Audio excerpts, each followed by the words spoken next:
कहते हैं कि राजेश से दोबारा बात होगी तो उनसे बिल्कुल। कहेंगे। देखिए आंचल, ये भी है कि टेक्नोलॉजी के लिहाज से देखें तो पीएम का ये जो दौरा है 5 देशों का, उसमें अपने तीसरे चरण में जब स्वीडन वो पहुंचेंगे तो कहीं ना कहीं यहाँ पर बहुत महत्वपूर्ण ये सब चीज़ें नजर आएंगी और क्या कुछ और भी खास होने वाला है, आइए वो भी आपको बताते हैं। दरअसल प्रधानमंत्री नरेंद्र मोदी आज से 2 दिन की जो स्वीडन यात्रा है उस पर रहेंगे और स्वीडन के प्रधानमंत्री उल्फ क्रिस्टरसन निमंत्रण पर हो रही इस यात्रा का मुख्य उद्देश्य द्विपक्षीय व्यापार, नवाचार और रणनीतिक संबंधों को मजबूत करना है। बिल्कुल, और इस यात्रा से जुड़े अहम पहलुओं पर स्वीडन में भारत के राजदूत अनुराग भूषण से हमारे सहयोगी ने खास बातचीत की। आइए आपको सुनवाते हैं।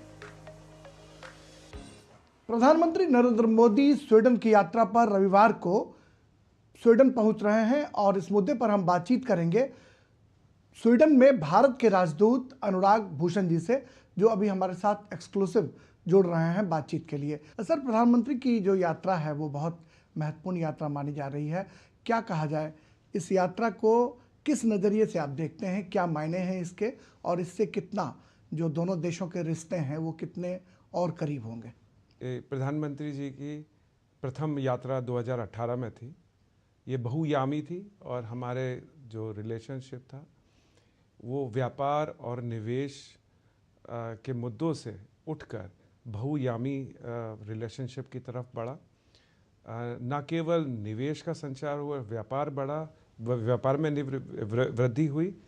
इसके अलावा हम लोगों का कई सारा और एजेंडा था, उस पर भी काफ़ी प्रगति हुई, जैसे कि ग्रीन टेक्नोलॉजी, क्लाइमेट एजेंडा, इस सब पे भी दोनों प्रधानमंत्री जी ने उसके बाद एक लीड आईटी प्रोग्राम लॉन्च किया था, जिसमें करीब 50 के करीब देश और ऑर्गेनाइजेशन जुड़े हुए हैं और कई सारे प्रोजेक्ट्स लॉन्च हुए हैं। क्या लगता है कि ये जो प्रधानमंत्री जी की जो यात्रा है, इस रिश्ते से दोनों देशों में और भी प्रगाढ़ता आएगी?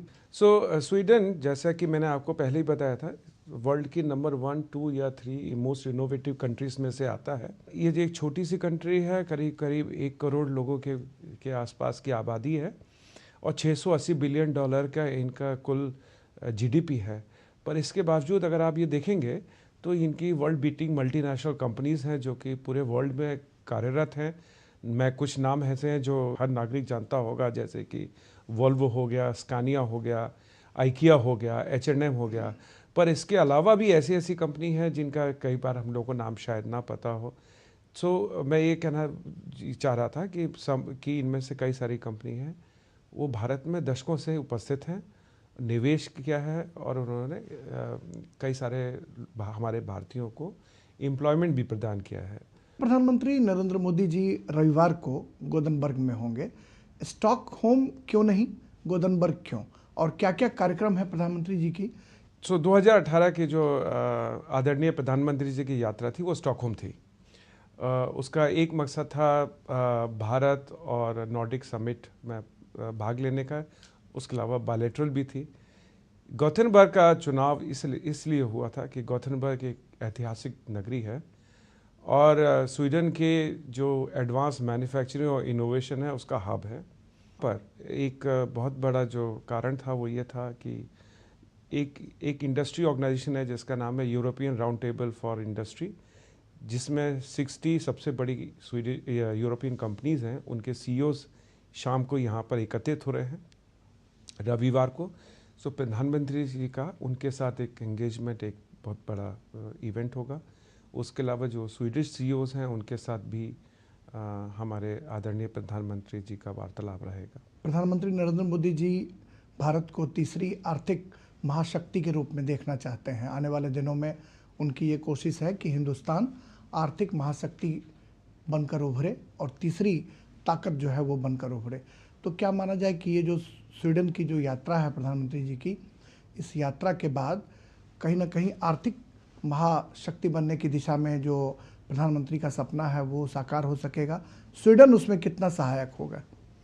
स्वीडन की जो इंडस्ट्री है उसको एडवांस मैन्युफैक्चरिंग में पारंगत है। इसके अलावा उनके पास टेक्नोलॉजी है। इस तरह की टेक्नोलॉजी उस क्षेत्रों में है जहां भारत को इसकी ज़्यादा ज़रूरत है, जैसे कि अर्बन रिन्यूअल हो गया, ग्रीन टेक्नोलॉजी हो गया, इन्वायरमेंटल फ्रेंडली प्रैक्टिसेस हो गया। और आजकल जैसे हम लोग जियोपॉलिटिकल डेवलपमेंट्स देख रहे हैं, उसके हिसाब से रेजिलिएंट वैल्यू चेन्स का बड़ा महत्व है। उसके अलावा स्टार्टअप यहाँ पर नई नई टेक्नोलॉजीज जो हो रही हैं, जैसे कि एआई, क्वांटम, सेमीकंडक्टर, जो प्रधानमंत्री जी का एआई इंडिया मिशन है, सेमीकंडक्टर मिशन है, वो सब में भी स्वीडन जो है ना मदद कर सकता है। जो हिंदुस्तान के नौजवान हैं वो रोजगार के क्षेत्र में स्वीडन की मदद से आगे बढ़ सकते हैं। जो यहाँ की टेक्नोलॉजी है इसका सीधा लाभ वहाँ के युवाओं को मिल सकता है। हिंदुस्तान के जो नौजवान हैं उनको इसका लाभ मिल सकता है। अगर आप देखें तो अभी जो 300 स्वीडिश कंपनी हैं, उनसे मैंने आपको बताया डायरेक्टली और इनडायरेक्टली तकरीबन 2-3 लाख लोगों को रोज़गार मिल रहा है। और जैसा कि अभी मैंने जैसे मेरा एंगेजमेंट हुआ है स्वीडिश कंपनीज के साथ, मुझे ऐसा लगता है कि ना केवल ये इंडिया को एक प्रोडक्शन बेस के रूप में देख रही है फॉर इंटरनल मार्केट, पर इसके अलावा मुझे लगता है कि जो वैश्विक मार्केट है उसकी तरफ भी देख रही है कि इंडिया में कैसे प्रोडक्शन सेंटर्स बनाए जाएं, टेक्नोलॉजी सेंटर्स बनाए जाएं। कचरा प्रबंधन की दिशा में भी भारत और स्वीडन के बीच कुछ समझौते के आसार हैं या फिर किस तरह की चर्चा होने की संभावना है? आदरणीय प्रधानमंत्री जी ने स्मार्ट सिटी मिशन को लॉन्च किया था, उसके बाद से स्वीडन और इंडिया में इस दिशा में काफ़ी महत्वपूर्ण प्रोजेक्ट्स लॉन्च हुए हैं। स्वीडन की जो टेक्नोलॉजी है ना केवल कचरा प्रबंधन की बल्कि वेस्ट वाटर ट्रीटमेंट की दिशा में, ड्रिंकिंग वाटर के प्यूरिफिकेशन वगैरह, ये सब की टेक्नोलॉजी है। ये सब हमारे देश में कई सिटीज़ में इसको अडॉप्ट किया गया है और कई सारे प्रोजेक्ट चल रहे हैं इसमें। तो प्रधानमंत्री की जो यात्रा है ये दोनों देशों के लिए बहुत फ्रूटफुल होने वाली है। जी, जैसे कि मैंने आपको बताया कि हम लोगों की जो फॉरेन पॉलिसी है वो मूल्यों पे आधारित फॉरेन पॉलिसी है और हमारी जो कई सारी प्रायोरिटीज़ हैं वो सेम है। विकास के साथ साथ पर्यावरण संरक्षण भी उतना ही ज़रूरी है और विकसित भारत का जो आदरणीय प्रधानमंत्री जी का जो गोल है, मुझे लगता है कि सारे स्वीड्स ने उसको एक तरह से अपना गोल भी बना लिया है। तो मुझे लगता है कि ये जो यात्रा है ये इस दिशा में एक बड़ा महत्वपूर्ण कदम है। बहुत शुक्रिया डीडी न्यूज़ से बातचीत करने के लिए। आप थे अनुराग भूषण जो स्वीडन में भारत के राजदूत हैं और इन्हें पूरी उम्मीद है कि प्रधानमंत्री नरेंद्र मोदी के स्वीडन आगमन के बाद दोनों देशों के रिश्ते न सिर्फ परवान चढ़ेंगे बल्कि तकनीक जो स्वीडन की तकनीक है उसका सीधा लाभ भारत को मिलेगा और दोनों देश आगे बढ़ सकेंगे। कैमरामैन राधेकृष्ण और स्टालिन अपनी सहयोगी श्यामा मिश्रा के साथ स्वीडन से मैं राजेश राज, डीडी न्यूज़ के लिए। और आइए अपने सहयोगी राजेश राज के पास ही आपको लिए चलते हैं।